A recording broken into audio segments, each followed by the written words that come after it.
Bonsoir à toutes et à tous et bienvenue dans le Club Pancho. Ça y est, on m'entend. J'espère que vous allez bien. On se retrouve pour la dernière de la saison.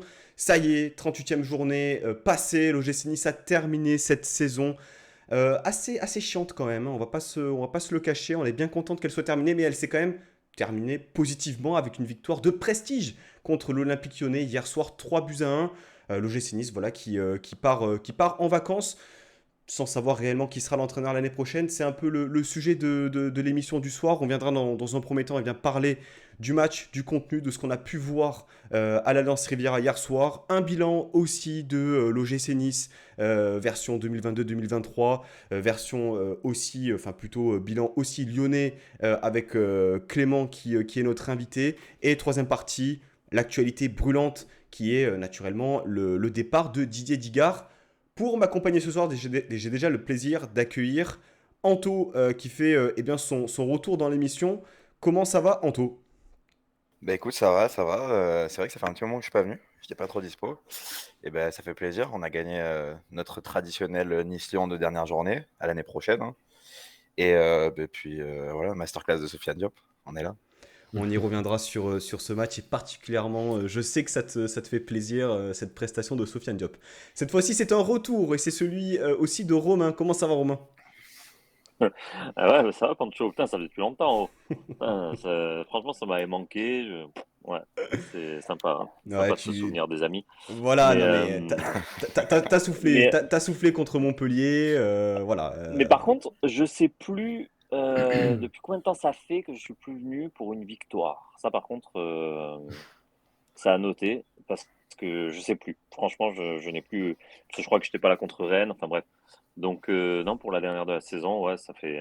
Même s'il y avait rien à jouer, c'était bidon, mais bon, moi, ça fait plaisir d'être là pour une victoire, quoi. Plaisir partagé. On a aussi le plaisir et le retour aussi de Clément, membre de Football sur Twitter, naturellement média qui traite de l'actualité des résultats de l'Olympique Lyonnais. Comment ça va, Clément? Bah écoute, ça va très bien. Merci beaucoup de l'invitation. Salut, salut Pancho, salut Romain, salut Anto. Très hâte de parler de ce beau match qui a quand même été beau dans la première période seulement. La deuxième, bon, on en parlera un peu moins, je pense. Il s'est passé moins de choses. Effectivement, je pense que on est tous d'accord pour dire que la deuxième mi-temps était absolument soporifique, mais la première mi-temps, on a eu quand même du jeu, on a eu des buts. Alors ça n'a pas tourné à l'avantage de l'Olympique Lyonnais. Il y a eu 4 buts dans cette première mi-temps et bon, ça va être le premier sujet réellement. C'est ce réalisme de l'OGC Nice dans les deux surfaces. 3 buts marqués et surtout un nombre d'occasions raté par Lacazette notamment à l'appel, littéralement avec un Schmeichel décisif. Anto, l'OGC Nice a été réaliste devant, décisif derrière finalement, un match, une première mi-temps surtout très complète. Ouais, carrément. Puis franchement, ça faisait, je pense, très longtemps qu'on n'avait pas vu aussi de l'engagement et tout ça quand même. C'était cool. Tu voyais que ça combinait. Franchement, c'était vraiment plaisant à voir. Surtout dans un match où tu n'as plus rien à jouer pour les deux équipes. Tu vois, tout le monde s'est relâché. J'ai vu que par exemple, tu vois, à Ajaccio, bon, il y a eu le contexte à côté, mais le jeu était pourri. Donc nous, ça nous a fait plaisir. Et ouais, aussi bien aidé par Lacazette, après sa saison 1 exceptionnelle, je pense qu'il a été un peu omnibulé par le record de buts, tu vois, de la saison, enfin, Hmm. par le meilleur buteur, et il nous a aussi bien aidé, donc c'est cool. Une belle première mi-temps. Romain, belle première mi-temps de l'OGC Nice. Qu'est-ce que tu retiens concrètement, toi, de ce match-là une belle victoire honorifique pour clôturer une saison assez décevante finalement de l'OGC Nice. Ouais, ouais, bah après, il n'y a rien qui remplacera la saison qu'on a vécue, même cette victoire à la dernière journée. Ouais, j'ai trouvé, c'était sympa. Première mi-temps, c'était franchement très plaisant. Deuxième mi-temps, beaucoup moins. Mais comme le disait Anto, ou toi, je sais plus, mais c'est vrai qu'on a retrouvé un peu d'intensité. La première mi-temps, j'ai trouvé des mecs qui étaient beaucoup plus présents à la récupération, beaucoup plus haute, etc. La défense, ça m'a fait un peu flipper, malgré que Dante, voilà, à retenir, parce que Dante, même à 40 ans, taille patron, quoi. Hmm. Donc, je sais pas si c'est une bonne nouvelle, mais en tout cas, voilà, je pense que dans la saison, ça a été le plus constant, en fait. Donc, voilà, mais après, sur le match d'hier, non, c'était. Ouais, au stade un peu triste, ambiance triste. Et content d'avoir revu ce bon Loris. Ouais, Ospina. Qu'est-ce Benitez, Benitez, pardon. ouais. Ouais. Par contre, ouais, comme on le disait avec Sky, ce qui est bizarre, c'est qu'un mec comme Benitez qui a quand même fait, il me semble, 188 matchs chez nous, qui soit pas annoncé, enfin, tu vois, ce genre de truc. Donc, on dirait qu'il était là. Oh putain, t'es là? Bon, bah, viens. Allez, viens, Hmm. on te fait une petite place, quoi. Donc, je trouve ça un peu dommage, mais voilà, moi, content d'avoir revu ces deux gardiens. Et quand on voit le poteau qu'on se prend actuellement, donc bon, on avait quand même des beaux gardiens à l'époque. Mais sinon, ouais, match plaisant en première mi-temps, deuxième mi-temps, moyen. Et puis, comme l'a dit Anto, merci à la Lacazette parce que je pense que c'est. Enfin, j'ai pas suivi tous les matchs de Lyon, mais je pense que c'est un des rares matchs où il a autant mangé, quoi. Donc voilà. Donc au final, ça nous réussit. Comme ça nous a réussi depuis le début avec Digard, avec les 7 premiers du championnat. Donc tant mieux. Ça tournait du bon côté. Ouais, une constante, c'est vrai, contre les gros du championnat qui est assez intéressante sur cette deuxième Mm. partie de saison. Clément, Romain et Anto l'ont teasé, mais une première mi-temps qui, bon, pour un fan de foot lambda, était assez agréable. Voilà, du jeu, des buts. Il n'y avait pas non plus énormément d'engagement. On sentait que voilà, c'était la fin de saison et qu'on se dirigeait tout droit vers plusieurs semaines de vacances. Bon, un Lyon absent et surtout défaillant défensivement, à l'image de ce premier but encaissé par Jérôme Boateng assez clownesque. Oui, oui, bah c'est un Lyon à l'image de ce que l'OL peut faire dans le bien comme dans le moins bien, se procurer des belles actions, des situations dangereuses, surtout en première période. En deuxième, le match a été vraiment éteint. Et toujours dans ce même temps, une équipe qui défensivement est ultra friable avec beaucoup de trous d'air, avec beaucoup d'erreurs individuelles, beaucoup d'erreurs de placement. Le but de Boateng, il est ridicule, mais en même temps, c'est à l'image de notre saison. Ça a été une saison remplie de petits bugs, de petites erreurs comme ça qui, accumulées les unes aux autres, te font très mal. Voilà, après, on pourra questionner sur Boateng plus particulièrement sa gestion par Laurent Blanc, qui choisit de le ressortir du placard alors qu'il n'a pas été titulaire depuis 5 mois parce qu'on a 2 blessures en défense, alors que pourtant, on a des jeunes joueurs comme Mamadou Sarr, qui est peut-être le meilleur défenseur, le meilleur espoir en tout cas de l'académie, qui lui est exclu de la N2 pour monter en N1 en première équipe. Et donc l'équipe de N2 en réserve se fait confisquer peut-être l'un de ses meilleurs éléments et finalement finit par descendre de N2. Alors que pourtant, Mamadou Sarr, tu vas même pas le faire jouer. Mm. Hier, il joue pas du tout. Le dernier match, il rentre pour seulement 10 minutes à la fin et on menait déjà largement au score. Donc c'est vraiment regrettable d'avoir une gestion comme ça. Pour donner un ordre d'idée, Boateng, il a même moins joué que Mathiaviti chez vous. Et je Ah crois pas ouais. que Mathiaviti soit le mec que vous ayez le plus vu cette année. Donc voilà, et il ressort là, il fait 2 matchs titulaires à la fin, sachant que c'est un joueur qui est prévu de partir, qui ne prolongera pas, qui a un comportement au club qui est absolument abominable. Il avait été mis sur le banc par Peter Bosz en termes quasiment de punition parce qu'il était revenu en surpoids et qu'il avait refusé de perdre du poids aux entraînements. Donc Boateng qui met contre son camp, bon, c'est plus de l'anecdote qu'autre chose. De toute façon, comme je disais avant de prendre l'antenne, c'est son dernier match à l'OL là-dessus, donc il a bien fêté. Peut-être même possibilité, il faudra voir s'il retrouve un projet, mais que ce soit son dernier match de sa carrière, je sais pas. Donc voilà, et puis non, du réalisme dans les deux surfaces côté niçois, avec aussi un match plutôt moyen d'Anthony Lopez en première période, et surtout d'Alexandre Lacazette devant, qui c'est vrai rate peu, mais quand il rate, ça se sent, et les stats mentent pas. L'Olympique Lyonnais aujourd'hui, c'est 27 buts marqués pour Lacazette. Le deuxième meilleur buteur, c'est Tété avec 6 buts, qui est parti cet hiver. Ça prouve que Lacazette fait tout offensivement dans cette équipe quand il faut faire le dernier geste et marquer un but. Effectivement. Messieurs, sur ce match, pour rester sur Lacazette, il ne faut pas non plus enlever, je pense, la prestation de Kasper Schmeichel. Oui, et de Dante aussi. Ouais, et de Dante, comme l'a dit Romain, qui envoyait un petit uppercut gratuitement pour Schmeichel en mentionnant effectivement Benitez et Lloris. Mais Schmeichel a fait quand même son match en remportant, alors je n'ai pas les stats en tête, mais 3 ou 4 face à face. Anto, il a été décisif, il a fait son match, pas de clean sheet, mais au vu de la surdomination dans la deuxième partie de première mi-temps, c'est assez logique que Lyon ait pu trouver la faille. Un match intéressant défensivement de l'OGC Nice et rassurant peut-être pour l'année prochaine pour Schmeichel. Schmeichel fait 6 arrêts dans le match. 6 arrêts, ok. Je sais pas. Bon, moi, je serais jamais rassuré par Schmeichel, tu vois. C'est pas. Hier, ok, il était dans un bon sort, mais bon, la plupart du temps, quand tu prends 3 frappes dans le match, tu prends 3 buts, tu vois, il y a un problème. C'est anodin, donc non, bon match de sa part. Plutôt, tu vois, plutôt convaincu par. Alors, j'ai toujours énormément de doutes sur Dante, sur le fait que je pense qu'il faudrait qu'il rejoigne le staff plutôt que le terrain, tu vois, qu'il reste sur le terrain. Mais par contre, son match hier, il est extraordinaire. Et même depuis 2 ou 3 matchs, c'est pas trop mal. Et Rosario, tu vois, ça, c'est des pistes qu'on peut avoir. Je sais pas trop où on va se diriger avec le mercato et tout, mais peut-être que Rosario le descende d'un cran pour la saison entière, ça peut être pas mal. Surtout à voir comment on va gérer Todibo. Donc ça, c'est des bonnes choses. Un retour de Lotomba, je trouve, en grande forme. Je trouve que depuis sa blessure, il était un peu en demi-teinte. Et là, hier soir, il était très chaud. Bon match de Melvin Barr, mais comme tous les ans face à Lyon. Donc voilà, on s'est pas trop étonné.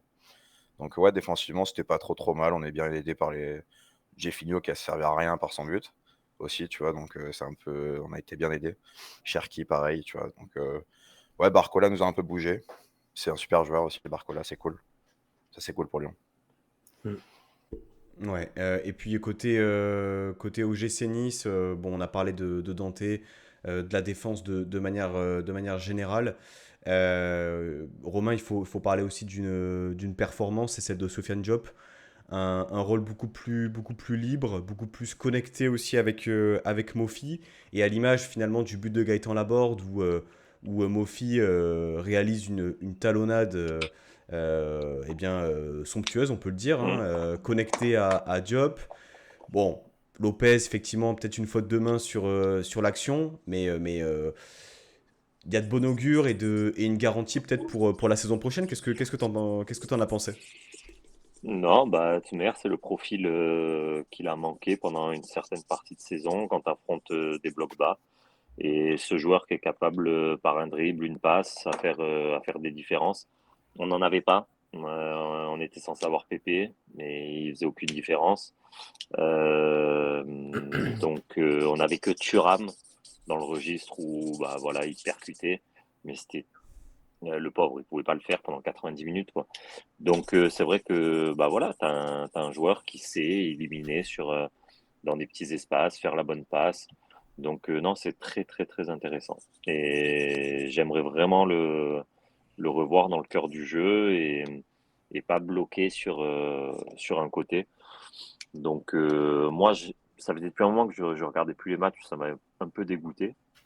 Parce qu'ils ont failli me niquer mes vacances quand je suis parti à Miami là, à cause de cette putain de match retour de balle, là.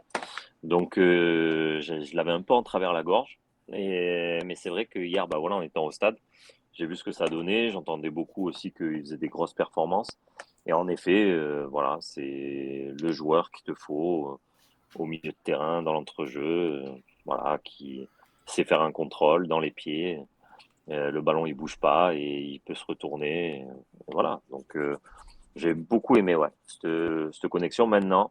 Allez, euh, un peu plus un peu plus mordant dans la finition, ce serait bien.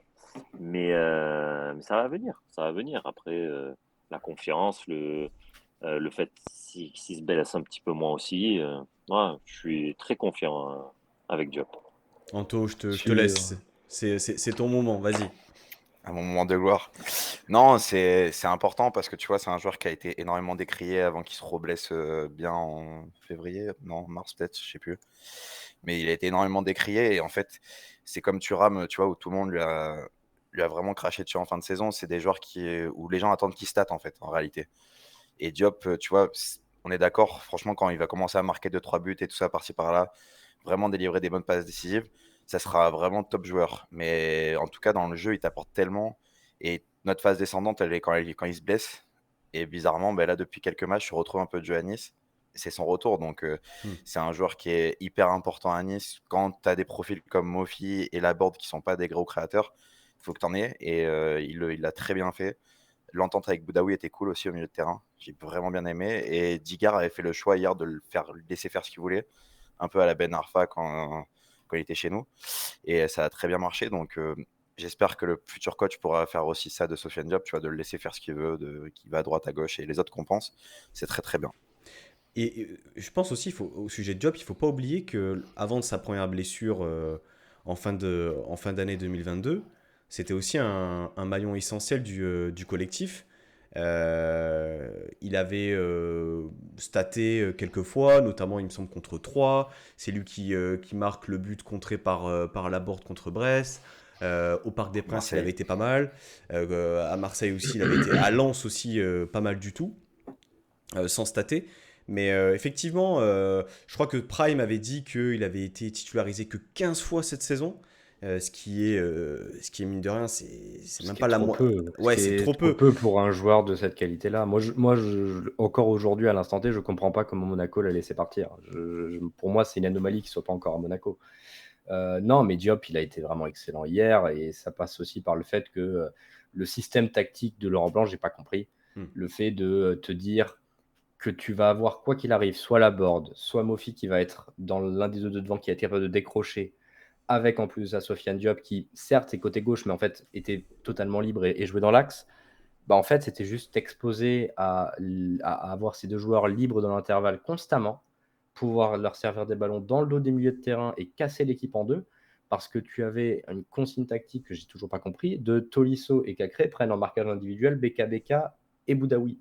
Ce qui fait que tu te retrouves avec potentiellement donc tes deux milieux qui prennent les deux milieux adverses, tes quatre attaquants qui doivent prendre les trois défenseurs centraux derrière, et en fait, tu laissais juste ta défense en 1v1, voire même en 1v2, suivant si un central se tapait et Diop et l'attaquant qui décrochait.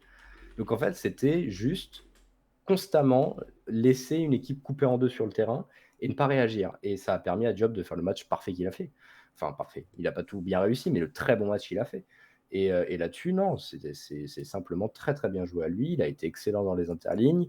La projection des latéraux derrière a été vraiment très très grande également de la part notamment de Barre qui en phase de possession côté niçois était au niveau de Koumbedi sur l'aile gauche. En fait, il y a vraiment eu tactiquement une vraie démonstration, je trouve, de Digard par rapport à Laurent Blanc sur la gestion des espaces, sur la gestion des duels en 1v1.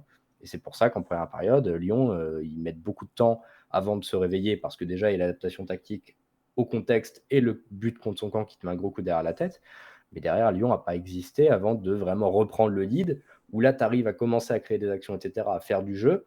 Et au moment où tu commences vraiment à avoir des très grosses actions, la tête de Lacazette qui passe juste à côté, une ou deux frappes de Barcola stoppées par Schmeichel, derrière, sur une contre-attaque, tu te prends le deuxième but avec, certes, une petite erreur de Lopez, mais je pense que la plupart de la différence, elle se fait par la magnifique talonnade de Mofi, je crois. C'est Mofi qui fait la talonnade, Ouais, c'est ça. qui est une action qui est très très belle. Et le troisième but, bon, bah voilà. Et derrière, dès que tu es mené 3-0, bah, tu peux mettre le but du 3-1. Pour remonter au score, c'est très dur mentalement. Ouais, tu l'as dit, finalement, un choix tactique, on n'en a pas parlé en introduction, mais le choix à la base de repasser à une défense à 3 avec deux pistons qui étaient Lotomba et Barre, donc une charnière à 3 inédite avec Antoine Mendy, Dante et Rosario. On a parlé de la défense tout à l'heure, mais Anto, peut-être juste par rapport au choix tactique, on a vu que un Pablo Rosario, par exemple, était bien plus à l'aise en défense centrale, finalement. Ouais, carrément, carrément. Puis en plus, il a fait ce que je n'ai pas aimé dans tout ce qu'on a connu en défense à 3 cette saison. C'était pas tous les matchs, mais il a fait du dépassement de fonction. Il a souvent essayé de créer le surnombre au milieu qui était vraiment cool. Et t'as besoin de ça de toute façon quand t'as une défense à 3 globalement. Et lui, il l'a très bien fait hier. J'ai beaucoup tapé sur Rosario. Et franchement, hier, son match, je me suis dit, peut-être il y a un truc. Mais en fait, avec lui, tu vois, je m'attends à ce que le prochain match soit plus compliqué. Donc peut-être avec de la continuité en défense à 3 ou quoi que ce soit, tu vois, ça peut être intéressant. Et aussi un petit mot aussi, BKBK, c'était pas trop mal. C'est un joueur qu'on a Hmm. placardisé toute l'année. Et je pense que peut-être avec un peu plus de matchs dans les jambes, etc., tu vois, c'est un joueur qui aurait pu nous apporter plus que certains qui ont joué beaucoup plus que lui, tu vois. Je sais pas trop comment me positionner sur BKBK. En fait, je pourrais pas dire s'il a fait un bon match ou un mauvais match. Je trouve que on l'a trop peu vu, on va dire, en possession du ballon et on va faire une différence par la passe ou par la course. Je trouve il a fait un match assez neutre. Alors, Romain, toi peut-être du stade, qu'est-ce que tu as pensé du match de BKBK? Bah non, t'as pas tort dans le fait de ouais, il a pas fait un truc de fou, mais il a pas fait non plus de grosses erreurs. Après, moi, je trouve qu'il amène quand même il est quand même technique, tu vois. Mais par contre, après, il te rend fou sur des transitions, des passes qui peut faire, enfin, qui te paraissent faciles. Putain, et deux, trois fois, ça va en touche. Putain, tu te dis, mais en fait, tu sais, t'as l'impression que les deux fils, ils se connectent plus, quoi.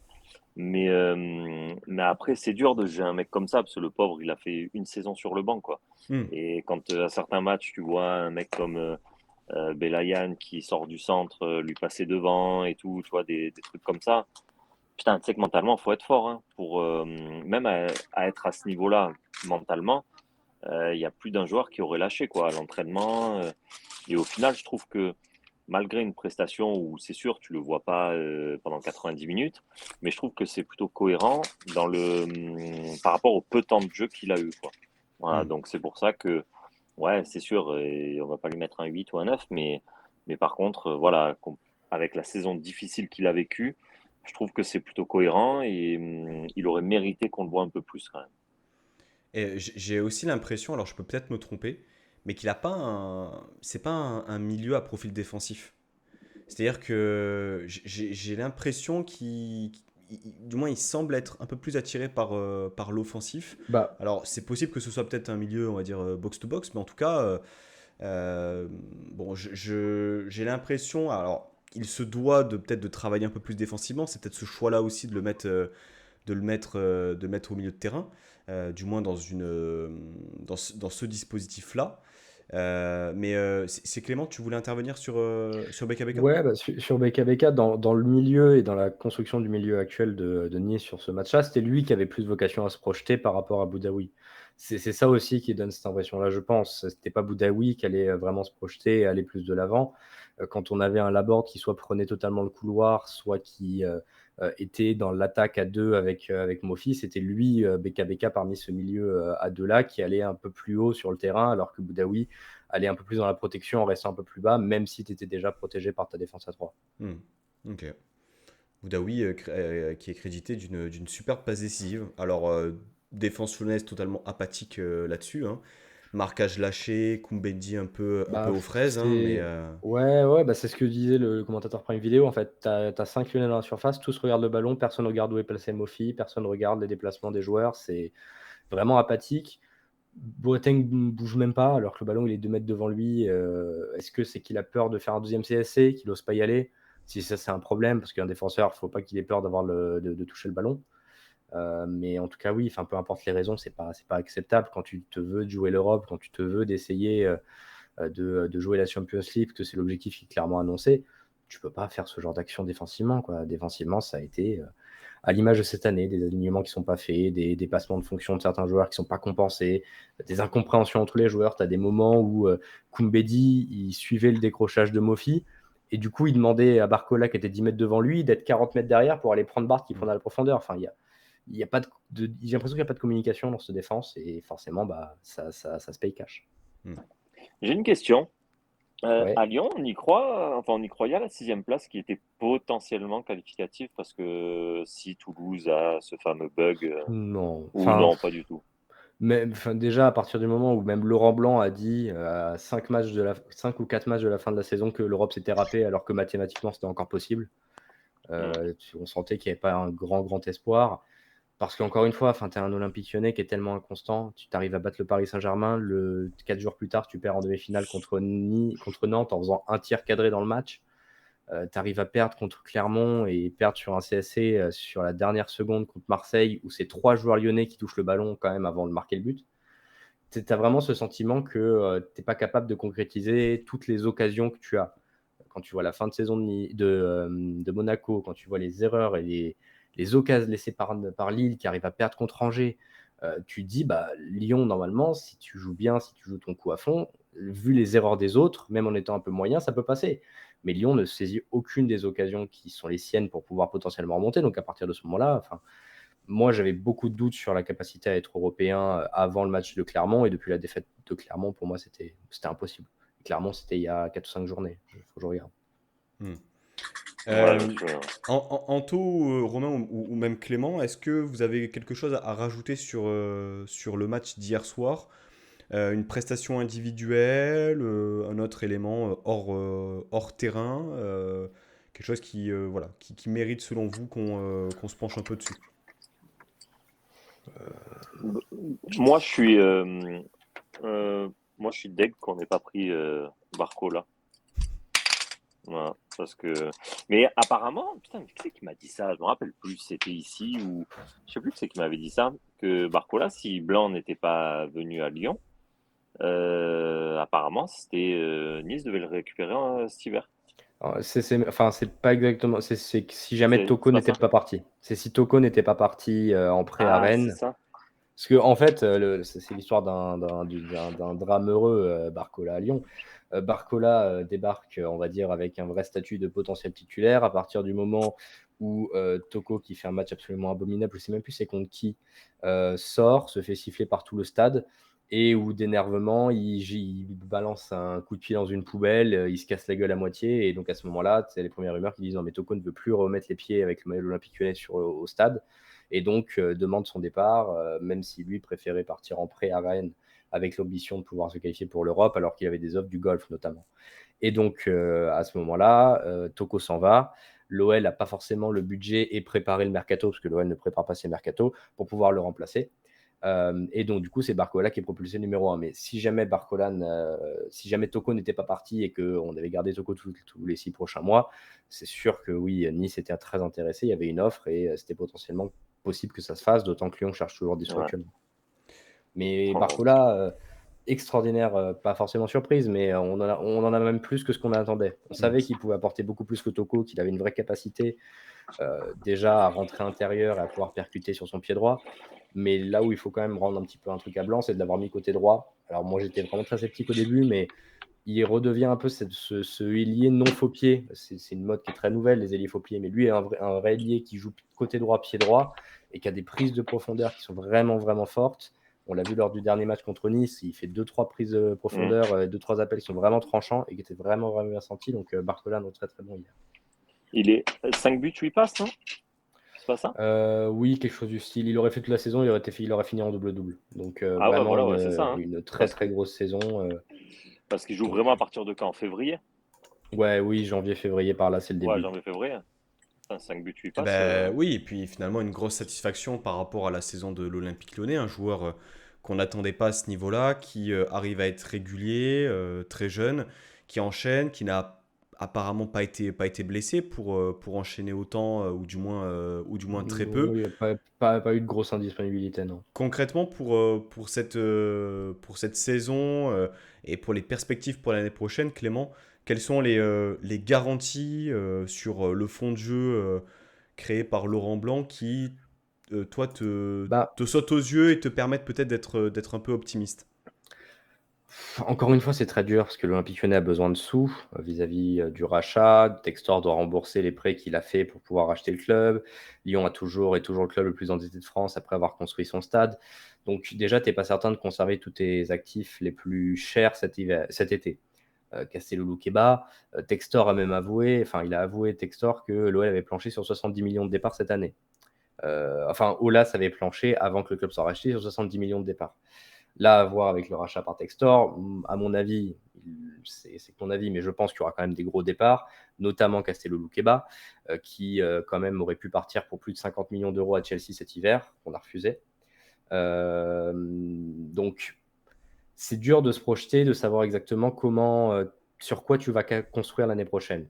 Parce que globalement, quand tu regardes les 6 derniers mois de l'Olympique Lyonnais, oui, il y a des améliorations, oui, il y a des points positifs. Lacazette qui fait une fin de saison absolument dingue, même s'il se rate hier, 27 buts, personne ne l'imaginait aussi fort dès maintenant.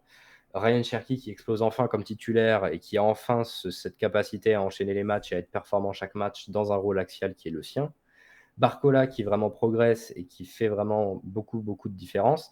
Cacré qui est un petit peu mieux ces derniers temps, mais qui encore une fois doit trouver sa présence dans un milieu de terrain qui a beaucoup bougé, Tolisso qui n'a pas toujours été dispo, etc. Et derrière, tu as Loukeba qui fait vraiment une très très bonne saison, même si son match d'hier n'est pas ouf. Donc en fait, tu te dis, bon, partant de là-dessus, sur quoi tu construis, sur quoi tu te bâtis. Il y a Laurent Blanc qui est arrivé, il y a des progrès avec Laurent Blanc dans la gestion de certains individuellement, de Arcola, Cherki. Maintenant, il faut quand même dire que collectivement, il y a encore des trous d'air. Défensivement, on est encore une équipe qui est beaucoup trop friable. On ne peut pas jouer l'Europe avec une défense aussi faible. Blanc nous répète à l'envi et constamment qu'on manque d'expérience, il y a trop de jeunes dans l'équipe, on a bougé l'effectif, mais il faut encore qu'on s'améliore. C'est vraiment extrêmement dur parce que dans un sens, tu te dis, mais aujourd'hui, quand tu regardes l'effectif à l'instant T, qui t'apporte vraiment beaucoup, c'est tes jeunes. Donc il y a un peu ce truc-là de se dire, est-ce que vraiment tu peux continuer avec Laurent Blanc quand il a une lecture des matchs qui n'est pas forcément très bonne, qui s'est entêté pendant je ne sais pas combien de temps à mettre Cherki sur une aile, à mettre Cacré en numéro 10, des joueurs qui ne sont pas à leur poste. En fait, tu as ce truc très frustrant où tu te dis, Blanc, il y a des choses pas mauvaises, il y a des circuits de passe qui reviennent, mais en même temps, il y a des choix d'hommes qui sont mauvais, il y a des lectures de matchs qui sont totalement calamiteuses, et sur la période où Blanc est à l'OL, tu n'es que 6e. C'est même pas, en fait, tu n'as même pas de grands progrès au niveau des résultats. Quand Blanc récupère le club, on est à 6 points, non, 6 points de la 5e place et 9 points du podium. Aujourd'hui, on est à 5 points de la 6e place et on est à 12 points du podium. Tu n'as quasiment aucune évolution, en fait. Alors que pourtant, c'est pas faute que Monaco soit totalement raté sur la deuxième partie de saison. C'est pas faute que Lille, que Rennes aient laissé passer des points comme ils en pouvaient plus, quoi. Et donc au final, tu te retrouves avec cette situation où tu as l'impression en fait de végéter dans le deuxième partie du top 10 sans pouvoir vraiment espérer mieux parce que tu as des erreurs individuelles, parce que tu as un problème défensif, parce que tu as une équipe qui est encore beaucoup trop friable en transition. Et la vraie question, c'est, vu que ta direction n'est plus là, que tu as changé 2 coachs, 2 présidents, 2 propriétaires cette année, vers quoi tu pars? Qu'est-ce que tu comptes garder cet été pour construire dessus? Et qu'est-ce que tu comptes changer, amener de nouvelles personnes? Là, on n'a pas de réponse. On n'a que des rumeurs de presse, on n'a que des on-dit. Et en plus de ça, à mon avis, les seules choses sur lesquelles on peut vraiment bâtir aujourd'hui, c'est quelques membres de l'effectif, quelques joueurs. Mais pour moi, ça ne va pas être le traîneur et le staff. Moi, je suis aujourd'hui à l'Olympique Lyonnais, je ne garde pas Laurent Blanc. Pas avec les rumeurs qui sortent, pas avec le style de jeu, pas avec aussi peu d'amélioration que ce qu'on a vu ces derniers temps. Laurent Blanc qui a été conforté apparemment dernièrement par Ouais, John ouais. Textor justement. Textor a dit qu'il comptait continuer la saison avec lui, enfin continuer l'aventure avec lui. Alors est-ce que c'est... En même temps, voilà, faut aussi dire que ça reste un entraîneur qui est interrogé en conférence de presse, puis en interview. Il ne peut pas dire autre chose que ça s'il veut une bonne communication. Il va pas balancer, non, on va changer cet été. Surtout qu'à ce moment-là, si Textor y croyait un petit peu à cette hypothétique 6e place avec Toulouse qui pourrait potentiellement pas être européen, c'est-à-dire que tu tires la dernière balle de ton revolver dans le pied pour potentiellement jouer l'Europe, quoi. C'est de désavouer ton coach à une journée de la fin alors que tu peux toujours être européen dans un scénario Hitchcockien. Donc, est-ce que vraiment on continuera avec? Je pense qu'il y a une partie de moi je pense que oui quand même, parce qu'il faut aussi voir du point de vue de Textor. Textor, il veut valoriser son club. Il veut que l'Olympique Lyonnais, ça paye. Quand tu es un mec américain qui arrive dans le football européen et qui croit en le fait que l'Olympique Lyonnais puisse vendre et puisse être accrocheur, on va dire, marketingment parlant, avoir un ancien champion du monde qui a été, je ne sais pas combien de fois champion avec le Paris Saint-Germain, quelqu'un qui est connu à l'international, pour entraîner ton club, qui est le club phare de ta nébuleuse footballistique, ça reste quand même un très bon argument. Si on compte pas le sportif, en fait, Laurent Blanc, c'est le meilleur choix que tu puisses avoir pour entraîner ton club, quoi. Ok. Merci en tout cas Clément pour ce bilan très précis et global de l'Olympique Lyonnais. Finalement, beaucoup de similitudes avec celui de l'OGC Nice, parce qu'il semblerait qu'il y ait une restructuration aussi du côté de l'Olympique Lyonnais, restructuration qui a eu lieu en cours de saison pour l'OGC Nice, avec les nominations de Bocquet et Ghisolfi en fin d'année 2022, des changements aussi dans l'organigramme d'Ineos. Voilà, Romain, une énième saison de transition, mais là on sent réellement pour le coup que c'est une transition puisque on a des nouvelles personnes aux manettes pour préparer la saison prochaine. Ouais, mais seulement, d'après moi, tu navigues toujours à vue quand même. Parce que il y a des choses positives qui veulent être mises en place, mais c'est toujours pareil. En fait, si tu m'avais dit tout ça l'année dernière, je t'aurais dit putain, ouais, c'est trop bien et tout. Mais tu as trop de désillusions. Tu sais, euh, un coup, t'entends que. Enfin, moi, après, je pas les mêmes sons de cloche, mais un coup, t'entends que Ghisolfi, il est les pieds et poings liés et qu'il peut pas faire grand-chose, que l'enveloppe, elle est moins conséquente. Enfin, après, c'est toujours les mêmes trucs qu'on entend chaque année. L'année dernière, soi-disant, on devait mettre que 50 millions sur le mercato. Au final, ils ont claqué 100. Enfin, tu vois, que des trucs comme ça. Maintenant, je pense que il y a beaucoup de monde dont Nice Matin, qui essaye de donner un petit peu de grain à moudre aux supporters, etc. Mais je pense qu'il n'y en a pas beaucoup qui savent exactement où le club veut aller, ce que les dirigeants veulent faire, ce que l'actionnaire veut faire. J'y croyais pas trop, mais je pense que le rachat de Manchester, je pense que ça joue un petit peu quand même, même si au final c'est logique. Mais je pense que ça joue un petit peu et que tant qu'on n'en saura pas plus sur Manchester, nous, nos objectifs seront toujours un petit peu brique-ballant, Est-ce que c'est pas même forcément si. un avantage, Romain, je te coupe, Hmm, cette gestion de Manchester dans l'intérêt de Ghisolfi notamment? je trouve pas, parce que à la base, tu es censé avoir un projet ultra ambitieux. Cette année, il devait lâcher les chevaux en termes de budget. Je sais que la somme qui devait être mise cette année, c'est clair qu'elle ne sera pas mise. C'est clair aussi que c'est pas vrai qu'on a que 50 millions ou des choses comme ça. Pour teaser un peu peut-être ce que je vais dire le 7, mais on a en termes de potentiel salarial ce qu'on peut mettre à Nice. Il n'y a que Paris qui peut nous devancer, quoi. Donc aujourd'hui, les sous, ils sont là. Et ce qu'il faut savoir, c'est que Nice aura pour ambition d'être dans les 4 l'année prochaine, en sachant que dans les 4, l'année prochaine, tu es en Ligue des Champions. Enfin, le quatrième sera en tour préliminaire, mais les 3 premiers seront en Ligue des Champions. Et Nice se doit l'année prochaine d'être dans les 4. Donc ils auront un discours de façade comme ils le font tout le temps, en disant ouais, il faut qu'on soit en Coupe d'Europe, mais non, l'année prochaine, il faut être en Ligue des Champions. Donc, à savoir comment ça va s'articuler. Moi, j'ai beaucoup de positifs dans ce qu'on me dit, mais après, à côté de ça, le lendemain, t'entends du négatif. Donc, en fait, c'est plus trop sur quel pied danser. Voilà, moi, j'ai envie de croire que avec Guy Solfi, Bokeh, on a beau dire ouais, ils sont pieds et poings liés. Ouais, enfin, j'attends de voir quand même. J'attends de voir. Déjà, rien que le prochain coach qu'on va avoir, on va vite le savoir. Si tu as un Lebris ou un Hez, c'est que c'est un choix de Ghisolfi. Si tu as autre chose, c'est que c'est un choix d'Ineos. Et tu sais que si c'est un choix d'Ineos, tu sais que Ghisolfi, bah voilà, il est un petit peu, on va dire, ouais, lié à ce que veut Ineos et il a pas tous les. Il peut pas avoir, comment dire, Toutes les il cartes en n'a pas main. la main, voilà, il n'a pas la main sur le recrutement et sur le projet sportif à 100%, quoi. Moi, ça, j'y crois pas. Voilà, par exemple, j'y crois pas. Moi, je pense que, et de ce qu'on m'a dit, ça devrait pas trop mal s'articuler, quoi. Donc voilà, maintenant, après, je pense que le rachat de Manchester, mine de rien, ça doit jouer un petit peu quand même. Voilà. Alors, rachat ou pas de Manchester, on va en parler puisque tu l'évoques, hein, Romain, le coach. Hein, ça a été annoncé en début de journée. Donc, Didier Dicard ne sera plus l'entraîneur de l'OGC Nice à partir de maintenant et pour la saison prochaine. Euh, voilà, la petite musique qu'on entendait ces dernières semaines nous laissait croire à un éventuel maintien. C'était la volonté des joueurs.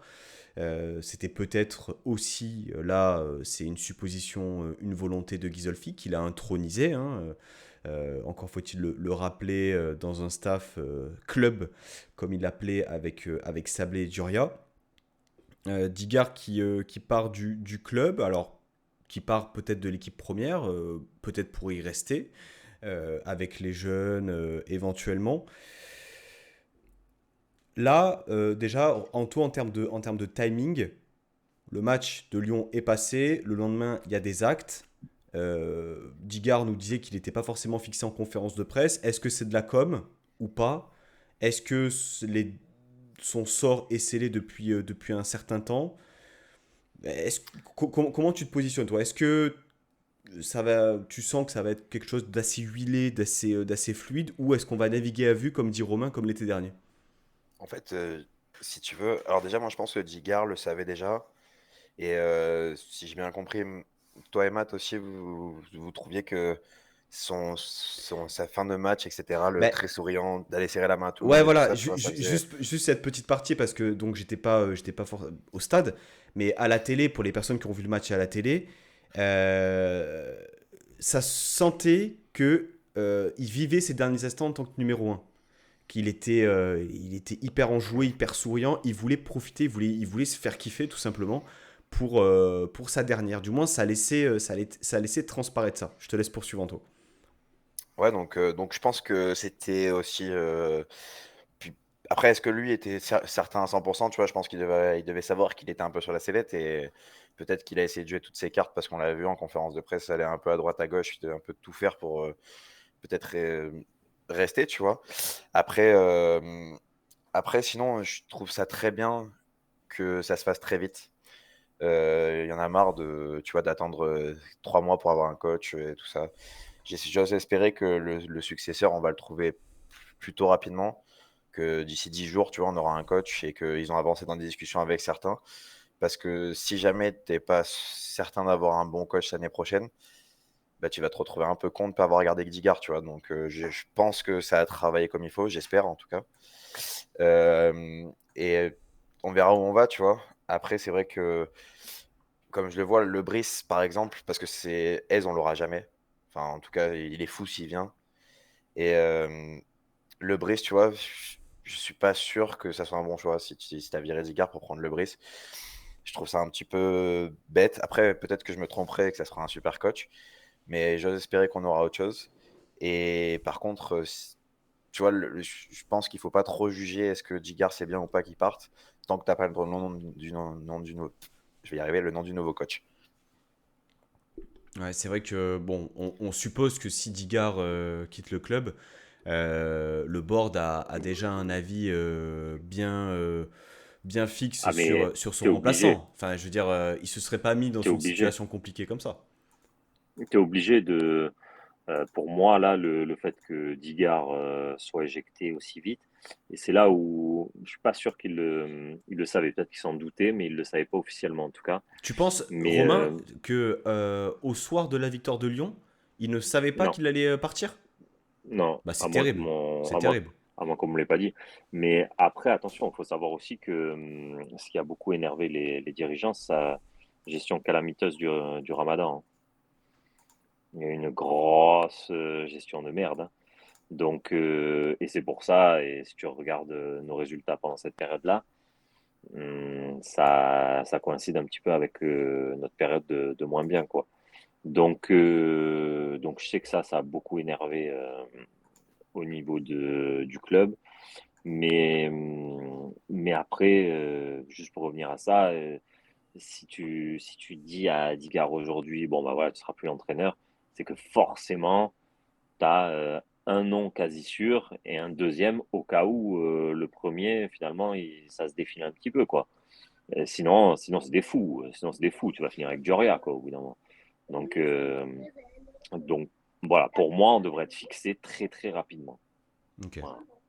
Clément, de l'extérieur, toi qui as peut-être un peu suivi de loin ou de près l'OGC Nice, euh, qu'est-ce que tu as pensé peut-être voilà, des derniers mois de l'OGC Nice sous Digard? Nous, on est un peu dedans, comme on se le disait en off, on est très exigeant avec notre équipe. Des fois, peut-être qu'on manque un peu de lucidité. Est-ce que pour toi, le fait de se positionner sur un autre entraîneur au sein du projet de l'OGC Nice, ça te semble cohérent? Bah, je comprends l'idée, c'est-à-dire que, bon, après, mine de rien, il faut quand même rendre à Digard ce qui appartient à Digard. Il y a un très bon passage, je trouve, en termes d'un point de vue seulement comptable. Il y a quand même, je crois, quasiment 12 victoires, si je dis pas de bêtises, quelque chose de ce style-là. Il n'a pas un passage qui est totalement raté et il fait des bonnes performances qui auraient pu lui permettre de rester dans certains clubs. Maintenant, je comprends aussi l'idée de Nice qui veut avoir des ambitions affichées, notamment le top 4. si ton objectif c'est le top 4, oui, prendre un coach, c'est une idée qui s'entend. Maintenant, encore une fois, si jamais tu prends l'acte de remercier Digard maintenant au lendemain du dernier match de la saison, c'est que tu as la volonté d'amener très rapidement un prochain coach pour pouvoir préparer la pré-saison avec lui, possiblement qu'il ait son avis sur le mercato et qu'il soit là dès le premier jour de la préparation. Donc, moi, j'ai très hâte de voir surtout quels seront les prochains moves qui seront faits par Nice, quels vont être les entraîneurs vraiment ciblés, quel va être l'entraîneur qui va venir. Et là, je pense que ça donnera un peu plus déjà de crédit au projet d'Ineos ou non, et surtout de l'intérêt que Ineos ou non a envers Nice vis-à-vis de la potentialité de racheter Manchester United. Parce que mine de rien, évidemment que quand on est aujourd'hui à Saint-Ineos, racheter United, ça ne peut que parasiter l'action qu'il y a à Nice, à moins que dans ce cas-là, à Nice, ce soit des personnes totalement dévouées à ça et qu'il n'ait pas d'ordre directement donné sans passer par eux. Dans ce cas-là, si jamais vraiment tu veux pas interférer dans ce que tu fais à Nice, tu laisses les mains totalement libres à Gisolfi et tu lui laisses totalement gérer. Est-ce que c'est le cas aujourd'hui? Ça, je suis incapable de le dire de l'extérieur et je pense que même de l'intérieur, c'est dur à dire. Ouais, complètement. C'est un peu la question qu'on se pose ces dernières semaines, hein. Quel est le périmètre d'intervention de Ghisolfi et Bocquet au sein de l'institution OGC Nice? Mais voilà, Digard, alors peut-être qu'il sera replacé en équipe réserve ou avec les plus jeunes. En tout cas, moi personnellement, je le souhaite. Le bilan, il est plutôt positif, mine de rien. Il y a eu des déceptions, forcément, des périodes un peu creuses, mais l'OGC Nice sur la phase retour est quatrième, avec un bilan malgré tout très positif, et qu'on soit d'accord ou pas avec ça, ou qu'on soit pro Digard ou pas, force est de constater qu'en début d'année 2023, on s'est remis à rêver. Mine de rien, c'est une réussite de Digard d'avoir déjà installé un voire deux dispositifs tactiques, d'avoir su mettre certains joueurs à leur poste, je pense surtout à Hicham Boudaoui, d'avoir donné de la confiance aux jeunes. Romain, quel bilan global tu dresses des 6 mois de Digard? Moi, je pense qu'il a trop bien commencé. Et en fait, comme tu dis, on a rêvé.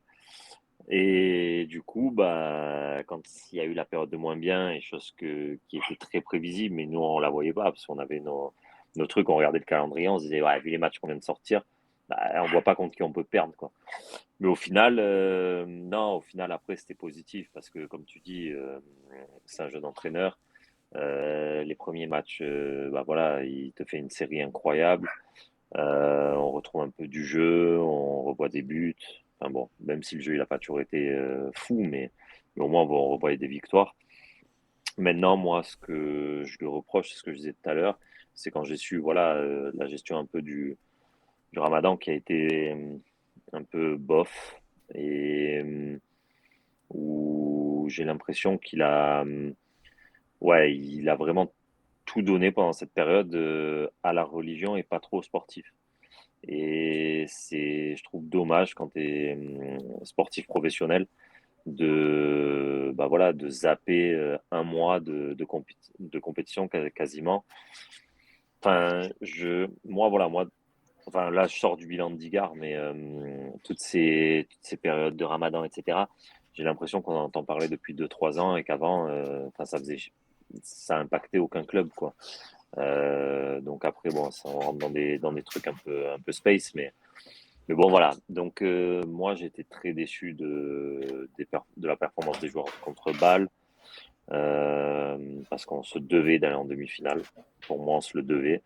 Et tous ces points perdus à domicile, voilà. Après, il a joué de malchance avec tous les blessés, avec tout ça, de pas avoir eu un seul match, un effectif complet, quoi. Il y a Oui. toujours eu un ou deux blessés, et à chaque fois que c'était un ou deux blessés, c'était pas Amraoui, ou tu vois, c'était toujours, bon, Attal, on a l'habitude, mais tu as eu Attal, Diop, Pépé, enfin voilà, tu as toujours eu des gros joueurs qui étaient blessés, Youssouf, donc voilà, après il a fait le taf, voilà.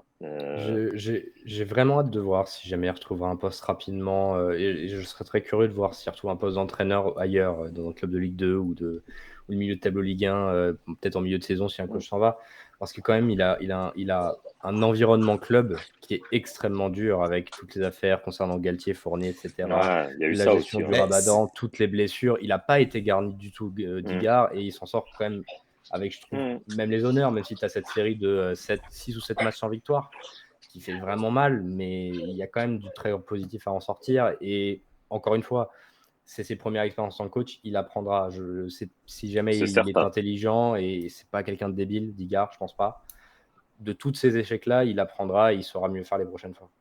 Ouais. oui, et puis euh, comme vous l'avez dit, messieurs, c'est un jeune coach et on peut louer quand même les préceptes qu'il a tenté et qu'il a pour la plupart réussi à mettre en place au sein du club.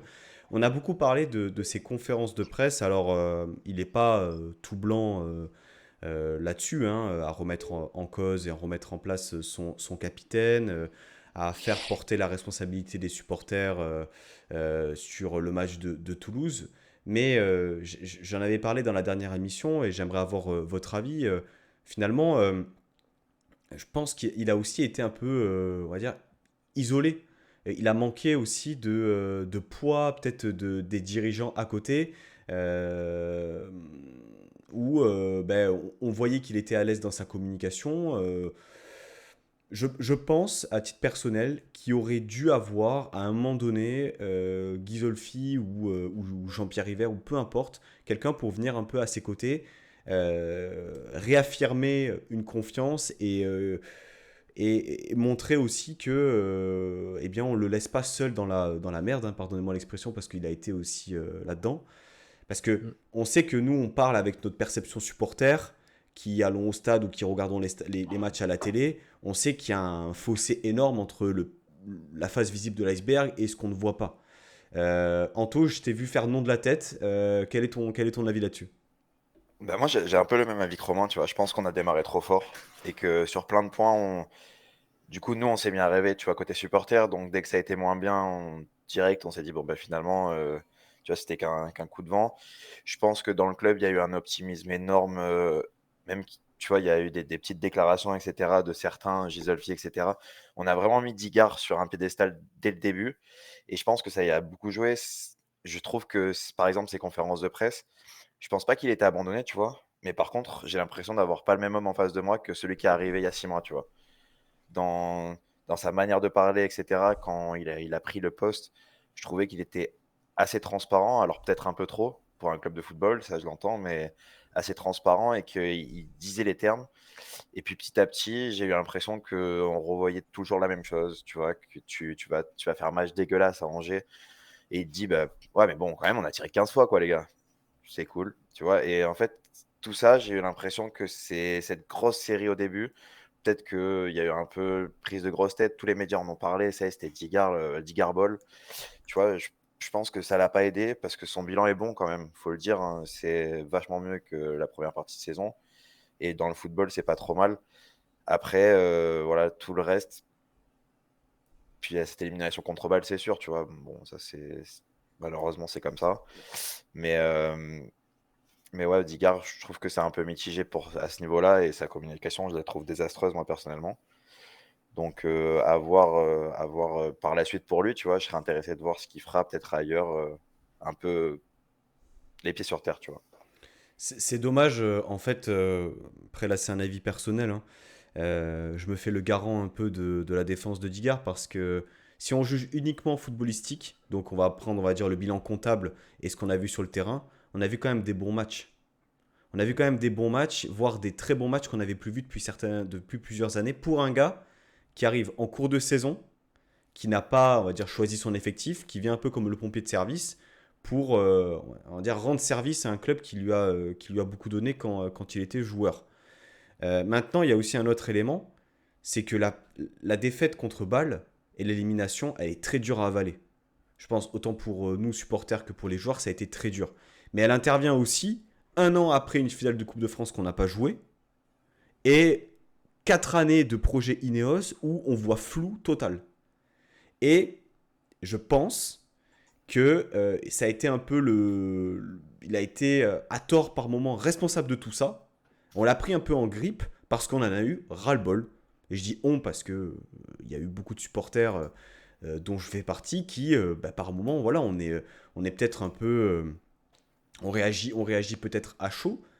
Mais Romain, est-ce que je suis trop gentil envers Digard? Est-ce que il y a une part de vrai? Comment tu analyses ça? Non, bah après, moi, de toute manière, je le cache pas. Moi, j'aime beaucoup le bonhomme, donc voilà. Mais après, je trouve que c'est vrai qu'il y a eu deux visages, en fait, dans les coms de Digard. Après, le truc qu'il y a, c'est que c'est vrai qu'il y a eu toute une frustration d'une saison complète au moment où on perd contre Bâle.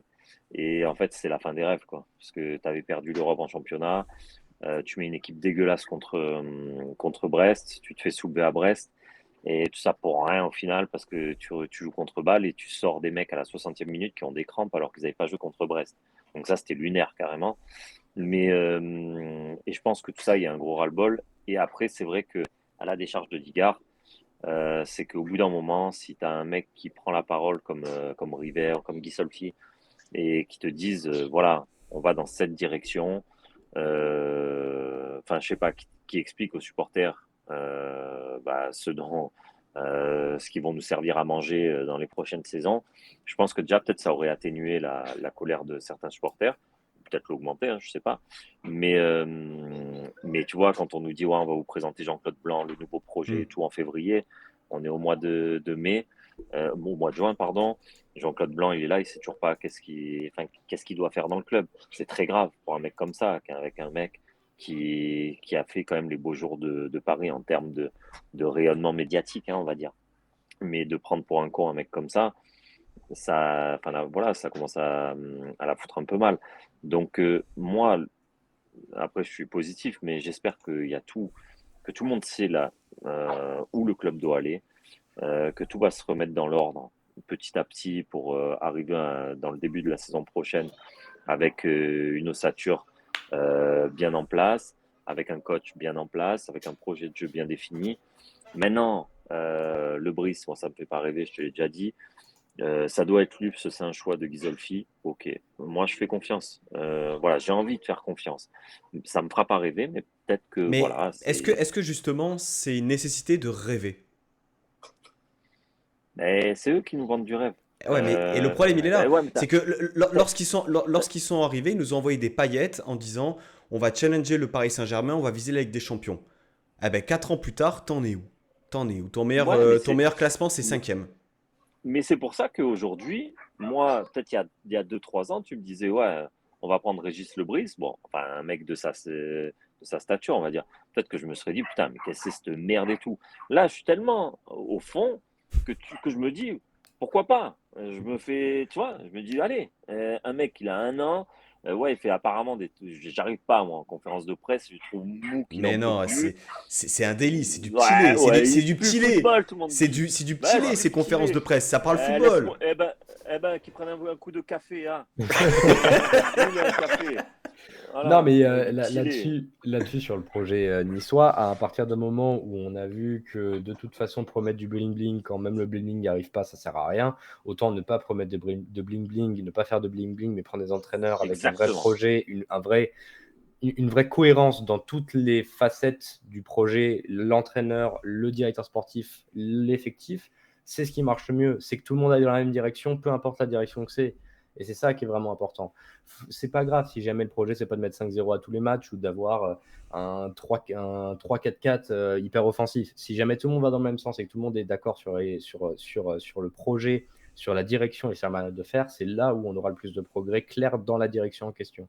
Donc, si jamais Nice doit se dire, eh ben, c'est Gisolfi et le Brice, moi, le Brice, j'aime beaucoup, mais j'ai encore des réserves parce que ça fait qu'1 an qu'il est entraîneur. Il y a des très C'est bons ça. entraîneurs qui n'ont fait qu'1 an et qui, derrière, n'ont pas réussi du tout. Il y a même des personnes qui ont gagné une Champions League en ayant été 6 mois entraîneur dans un club. Donc, c'est très dur, en fait, d'avoir la certitude que cet entraîneur-là pourra déjà avoir ce step-up dans un autre club, mais surtout, et ça amène un deuxième point, subir la pression qu'il y aura dans un projet comme Nice. Lorient, il n'y a pas un projet aussi ambitieux. C'est un très beau club, respect à Lorient, mais c'est pas Nice. C'est pas Nice qui, il y a 4 ans, a été racheté pour plus de 100 millions en disant on veut détrôner le Paris Saint-Germain. Et là-dessus, c'est vrai qu'il y a eu un problème cette année aussi, c'est le manque de prise de parole claire de la direction. Je vais prendre l'exemple de l'OL que je connais bien. un cas comme Nice où il y a 7 matchs sans victoire, mais Aulas, il aurait balancé une dinguerie sur un arbitre juste pour que l'attention soit attirée sur lui et qu'on parle plus des joueurs et de l'entraîneur. Ouais, Mais là, parce que c'est aussi ça le rôle de la direction, c'est et parfois faire ce genre de paratonnerre, parfois aussi pour les joueurs quand il y a des moments de moins bien. Et là, j'ai vraiment eu cette impression que parfois Digard était simplement abandonné en fait à son poste d'entraîneur. Et ça a peut-être vraiment joué sur sa performance. bah là, tu soulignes pour moi un point essentiel qui, plus globalement, l'institution OGC Nice, qui par moment, je pense, a besoin de l'ouvrir un peu et de se faire respecter. Il y a Mister Nissa, Monsieur Nissa sur le chat qui nous dit: pour moi, le Brice n'est pas le premier choix de Ghisolfi, c'était Digard comme il avait fait avec Hez. Alors, bon, le RC Lens et le RC Lens, ça a vachement bien marché avec Franck Hez, mais je doute que dans la réflexion, il se soit dit. C'est Alors pour moi, ça a peut-être été une réflexion au bout d'un moment, mais comme je le dis, il y a eu une période qui n'a pas plu aux dirigeants et au staff. Et je sais que et pareil, cette défaite à domicile contre Bâle, c'est resté un peu là. Et voilà. Donc peut-être qu'au départ, je pense que la réflexion de le garder, elle a été mise sur la table, etc. Ça, j'en dis combien pas. Mais par contre, je pense que ça fait depuis un petit moment que c'est acté pour Digard et voilà. Et après, que le Brice soit pas le premier nom de d'Isolfi, je l'entends. Je pense que c'est Hez. Mais Hez, franchement, ce serait un barjot, comme le dit Anto, ce serait un barjot de venir chez nous, alors qu'il peut jouer à la Ligue des Champions avec son club et tout. Enfin bref. Je crois que ça a été confirmé. Euh, Alors, je ne sais pas si ça a été officialisé ou pas, mais j'ai reçu un DM de Jean, que vous connaissez peut-être, supporter lensois, qui m'a confirmé que en théorie, S devrait rester. Donc, je ne sais pas Bah oui, quelle a ce été la serait la communication. logique. Ce C'est le serait directeur d'une sportif qui logique. l'a annoncé à moitié, à Ok. demi-mot, il l'a annoncé, tu vois. Ouais, bah voilà, mais c'est du logique total. Après, voilà, mais le Brice, c'est clair que ça fait partie de la réflexion de Ghisolfi. Maintenant, encore une fois, ce serait plus une bonne nouvelle en fait sur le Brice qu'un autre coach. Ça voudrait dire que Ghisolfi a les pleins pouvoirs sur le futur projet de l'OGC Nice. Et ça montrerait aussi un peu de stabilité à ce niveau-là. Et on en manque cruellement. Donc voilà, c'est pour ça que j'ai envie de faire confiance aux personnes qui sont là, présentes et payées pour nous emmener vers quelque chose de plutôt sympa, quoi. Donc, Après, je wait sais, and see. Après, je sais pas où est-ce qu'en seront les négociations, s'il y en a, mais le Brice a quand même prolongé en mars jusqu'en 2027. Faudra voir si jamais ça peut poser problème, si lui, il est vraiment intéressé par Nice aussi. Mais Alors en tout apparemment, c'est ce qui s'est passé. Par contre, en conférence de presse, c'est très bizarre sa dernière conférence de presse où tu as l'impression qu'il dit peut-être que je serai là, peut-être que je serai pas là. Tu vois, en fait, il met vraiment un doute alors que le mec a prolongé il y a d'accord. 2 mois. J'ai Donc, pas écouté, mais ok. moi, ça me fait ressentir que je Ouais, pense c'est que la ce dernière. sera Ouais. notre prochain coach. Mais tu vois, c'est qu'un avis.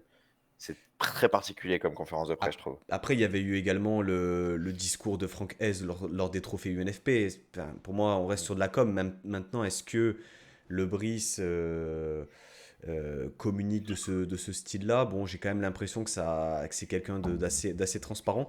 Et aussi un élément qu'on a peut-être oublié, mais qui c'est qui place le Brice Ok. responsable du centre de formation à Lorient?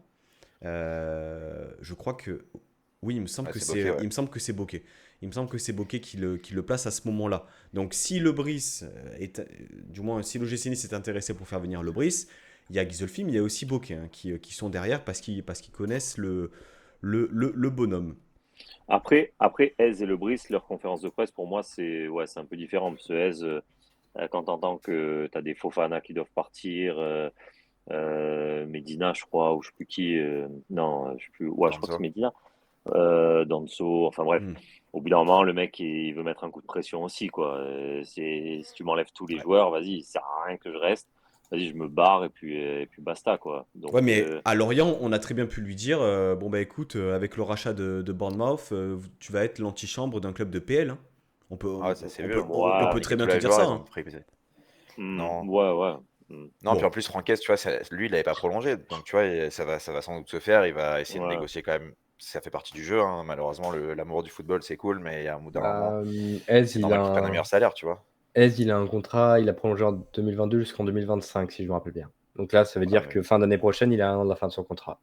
mais je pense qu'il va vouloir un peu plus de pognon. C'est normal, tu vois. Oui, mais après, Ça fait je partie pense du qu'il jeu. écoutera aussi les projets qu'il aura, et je pense que lui, il n'aura pas que des projets qu'en Ligue 1 s'il continue comme ça. Il y a des chances. Il y a des chances, il y a des Mm. chances. Moi, j'ai l'impression que ce sera un coach dont le nom n'est pas encore sorti. Voilà. Genre Lucas Elsner. Ouais, Rudy Garcia peut-être. Je vous le souhaite J'arrête pas. de Hein. tout. J'annule Antoine l'abonnement, les Comboiré, gars, au je vous le moins, dis. on gagnerait peut-être la Coupe de France. Ah non, mais ouais, non, je vous le souhaite pas, Rudy Garcia. Hein. Comment ça, tu ne nous souhaites pas Rudy Garcia? Tu fais des demi-finales de C1 quand même avec Ouais, Rudy, hein? mais oui, demi-finale de C1, mais l'ambiance en interne n'a jamais été aussi délétère. Ils montaient les joueurs les uns contre les autres. Disons que footballistiquement et tactiquement, c'est un coach très intéressant. Humainement, c'est un désastre. Un Et j'y désastre. suis. Voilà, c'est quelqu'un qui n'a fait que de semer le trouble partout et d'épuiser les personnes avec qui il a travaillé. Donc, il arrivait même à se mettre en porte-à-faux avec la famille de certains joueurs, hein, c'est pour dire. Hmm.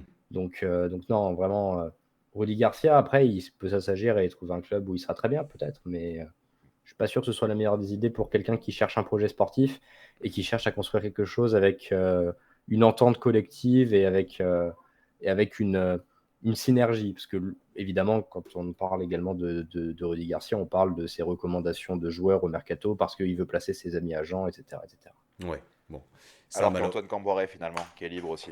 Oui, bah, ça peut se faire. Hein.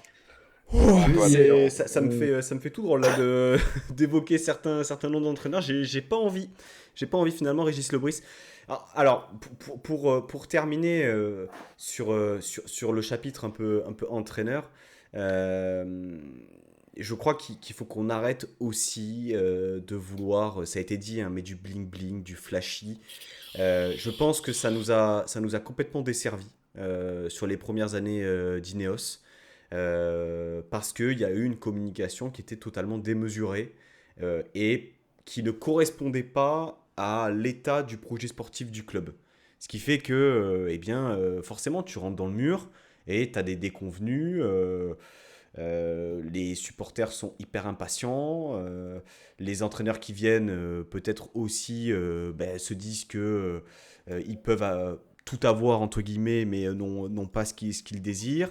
Enfin bref, on aurait tout intérêt, je pense, à être un peu plus discret, moins parler, plus bosser et aller à notre objectif.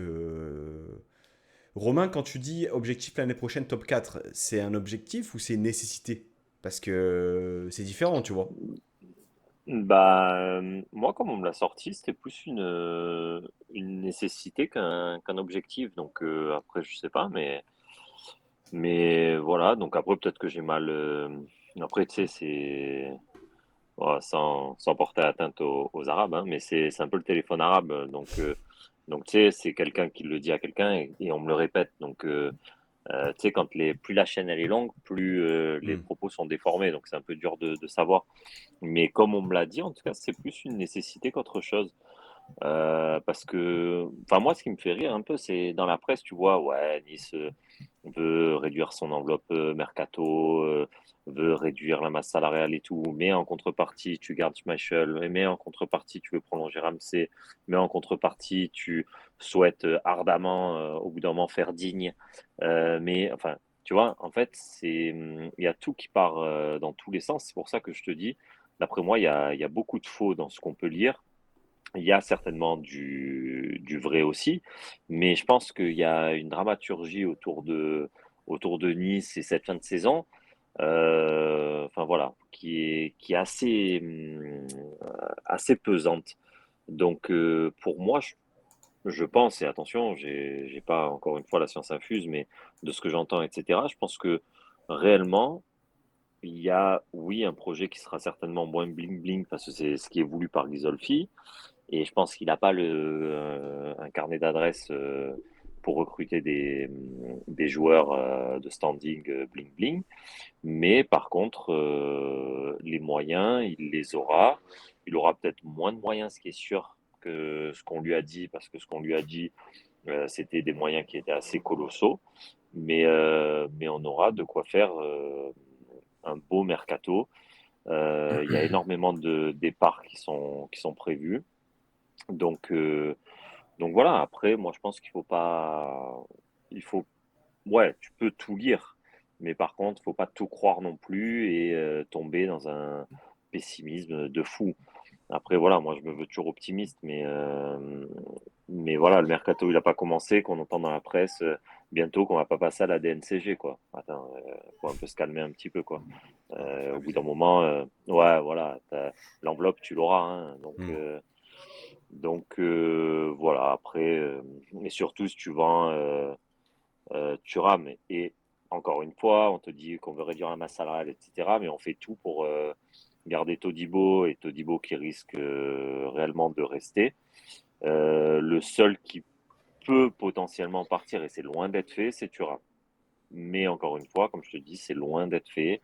Mais voilà, et ces joueurs, au bout d'un moment, ils croient au projet, comme Diop. Diop, il l'a dit en conférence de presse, on croit à ce projet. Mais donc, je pense que au bout d'un moment, s'il reste, c'est que il y a certaines garanties. Enfin voilà, les joueurs ne sont pas fous, les agents de joueurs ne sont pas fous. S'il reste, c'est que derrière, il va y avoir quelque chose de sympa. Maintenant, encore une fois, je peux me gourer totalement. Euh, je peux mal comprendre ce qu'on me dit à droite, à gauche, mais voilà, faut pas tomber dans le pessimisme. Et on tombera dans le pessimisme si on doit tomber fin août, quand on aura vu le recrutement voilà, de certains joueurs. Mais c'est pas l'idée. En tout cas, on devrait avoir un recrutement Non. qui devrait démarrer plus tôt que prévu. Romain, En plus, le pessimisme, je te coupe, Anto, c'est de perdre une finale de Coupe de France, c'est d'avoir un club qui se déchire comme on l'a vécu l'été dernier. Je pense on tombera pas peut-être aussi bas que ce qu'on a vécu Ouais. l'été dernier, avec le communiqué de Jim Ratcliffe qui nous promet monts et merveilles. Et finalement, on termine le 31 août avec 5 départs et 6 arrivées et une équipe totalement Mm. déséquilibrée. Ce sera de toute manière. Soyez optimistes, ça ne pourra pas être pire que l'été dernier. Voilà, c'est un On, message on- comme un autre, hein, finalement. on place nos amitiés à Ain Moody, hein. On t'embrasse, Yann, si tu passes par là. Merci pour Sorensen et Joe Bryan. Euh, Yann Moody qui a essayé de se rapprocher de John Textor, d'ailleurs. mais j'ai vu que dans la galaxie un peu Textor, il y avait ce bon vieux Gauthier Ganaï du côté de Molenbeek. Ouais, qui vient Bon d'être choix nommé aussi. directeur général. Bon Non, mais choix. Textor apparemment sait s'entourer à peu près bien parce que Yann Moody, Gauthier Ganaï, ça fait un peu flipper à certains moments. Mais voilà. Le CV de Gauthier Ganaï à la direction de club, il est quand même assez Ah, fantastique, hein. il est solide, hein. Il est très très solide. Anto, excuse-moi de t'avoir coupé. ouais, après, c'est ce qui bah après, tu sais que je suis très optimiste et que j'ai dit qu'on allait faire une grande saison l'année prochaine. Et je le maintiens, tu vois, j'ai toujours eu cette lumière là à Porto. Je me suis dit, ouah, l'année prochaine, ici, le podium. C'est publié, c'est relayé sur Twitter. Si c'est pas le cas, on Mais te tombera dessus. voilà, non, mais j'accepte. Mais tu vois, je vais essayer j'essaye de plus me fier aux actes que à ce qu'on entend parce que c'est bon, tout le monde parle pour rien et tout ça. Les actes, t'as Gisolfi qui arrive, le mec il prolonge Boudaoui et Todibo très rapidement. Bonani. Il met un contrat sur Boanani et il récupère Mofi et Youssouf. Tu vois, sur très peu de temps, c'est quand même bien travaillé. Donc c'est pour ça qu'il faut qu'on soit optimiste, il faut qu'on soit derrière lui. Peu importe le choix, etc., qui nous emmène avec lui. Ce mec-là, il a l'air de bien travailler partout où il passe. En tout cas, nous, sur la courte période, est-ce qu'il a pu faire à Lens? Parce qu'aujourd'hui, Lens, j'ai très hâte de voir Lens dans quelques années pour voir où ça en est, tu vois, parce qu'il a quitté le bateau maintenant et tout ça. Et donc, j'ai très très bon espoir avec lui. Et peu importe le coach, soyons derrière les joueurs et le staff. Et moi, franchement, je vois une très belle saison l'année prochaine et j'en suis presque persuadé, tu vois. J'ai hâte que ça commence. Oh C'est là fou, hein. là, oh Après, là là, on ne sait même pas qui sera le coach de l'OGC Nice, mais on est déjà en train de ouais, mais c'est pas rêver. grave. J'ai confiance. Bon, messieurs, cette émission eh bien, se termine. Un grand merci à tous les trois d'y avoir contribué. Un grand merci aussi aux personnes présentes ce soir et aux personnes qui ont été présentes toute la saison aussi, que ce soit sur Twitch, sur Twitter, sur YouTube, qui ont regardé les rediffusions, sur Spotify aussi depuis plusieurs semaines. Voilà, vous avez été très nombreux. Voilà, le projet est exponentiel comme l'OGC Nice finalement. Donc continuons comme ça. Merci en tout cas pour votre fidélité. On se retrouvera le 7 c'est quand? C'est 5, 6, 7, c'est mercredi soir en compagnie de Sky d'Avantinissa et notamment Romain qui passera pour la libre antenne pour voilà, la grande libre antenne de fin de saison de l'OGC Nice. Si vous êtes intéressé pour passer à cette libre antenne, vous êtes le bienvenu. Il y aura naturellement d'autres émissions autour de l'OGC Nice sur cette chaîne, les nouvelles arrivées, le nouveau coach, l'actualité de manière générale, autant que possible de mon côté. Un grand merci, à très bientôt, et puis les gars, je vous souhaite une très bonne soirée. Merci à toi, bonne Ciao. soirée. Ciao, ciao. Bonne soirée, ciao.